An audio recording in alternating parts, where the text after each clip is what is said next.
మనం చేయాల్సింది job calendar గురించి. ఇప్పటి వరకు పేపర్ల క్యాలెండర్ వచ్చేసింది. పేపర్లు ఉట్టిగా పేపర్లు నల్లపెల్లుతో రాసి మనకు విడుదల చేసేసారు. అలాంటిది కాకుండా అప్రూవల్గా మీకు ఇన్ని పోస్టులు ఉన్నాయి, ఈ డేట్న మీకు నోటిఫికేషన్ రిలీజ్ చేస్తాం అని చెప్పేసి షూర్గా మనకి పక్కా జాబ్ క్యాలెండర్ మనకు కావాలి. కాబట్టి ఈ రోజు మనం మొదటి అడుగు వేసినాం జాబ్ క్యాలెండర్ కోసం. అయితే ఇందుకు ఈ జాబ్ క్యాలెండర్ కోసం జూన్లో రావాల్సిన నోటిఫికేషన్లు చాలా ఉన్నాయి సార్. డిగ్రీ లెక్చరర్ కానీ, జనరల్ లెక్చరర్ పోస్టులు కానీ, గెస్టెడ్ పోస్టులు చాలా ఉన్నాయి. డిఎస్సి కానీ ఇలాంటివి ఇంకా 1-2 అని కాదు, అన్ని నోటిఫికేషన్స్ వాళ్ళు మనకి మెన్షన్ చేశారు. కాబట్టి ఆ నోటిఫికేషన్స్ అన్ని మనకి వాళ్ళు ఖచ్చితంగా ఇచ్చి తీరాలి. వాళ్ళు ఇది మన జాబ్ క్యాలెండర్ నోటిఫికేషన్ని పక్కన పెట్టేసి ఎన్నికల క్యాలెండర్ని వాళ్ళు విడుదల చేస్తున్నారు.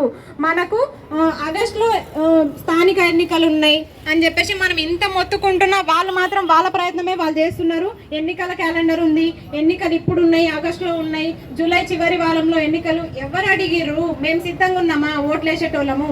ఎవరిని అడిగి మీరు ఎన్నికలు డిసైడ్ చేస్తున్నారు? మీ పోస్టులు మీరు భర్తీ చేసుకుంటున్నారు కానీ మరి నిరుద్యోగుల కోసం ఏదైనా ఒక ఆలోచన చేస్తున్నారా? ఎంతసేపటికి పాత నోటిఫికేషన్లు పట్టుకొని మేము ఇన్ని ఫిలప్ చేసినాం అని చెప్పేసి మీకు నోటికొచ్చిన సంఖ్యను చెప్తున్నారు. మిమ్మల్ని మీరు క్వశ్చన్ చేసుకుంటున్నారా? మనం ఎన్ని నోటిఫికేషన్స్ ఇచ్చినామో మనకు సిగ్గు అనిపించాలి కొంచెమన్నా. నిరుద్యోగుల ముందు కొంచెమన్నా మాట్లాడడానికి కొంచెమన్నా అనిపించాలి కదా.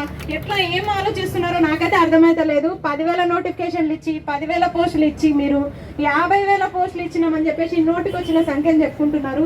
ఇది చాలా దారుణం. దయచేసి ఇప్పటికైనా సరే మించిపోలేదు. జూన్ 2న మీరు ఖచ్చితంగా పక్కా జాబ్ క్యాలెండర్ని రిలీజ్ చేయాలని కోరుకుంటున్నాము. ఒకవేళ మీరు చేయకపోతే మా పెద్ద తలకాయల్ని ముందరికి దింపుతాము, మేము కూడా వెనకాల ఉంటాము. మొత్తం ఇక జాబ్ క్యాలెండర్ ఇచ్చే వరకు వినము. మా మొదటి అడుగు ఈ రోజుతో మొదలయ్యింది. ఇక సమరమే ఉంటుంది జాబ్ క్యాలెండర్ కోసం. జై తెలంగాణ.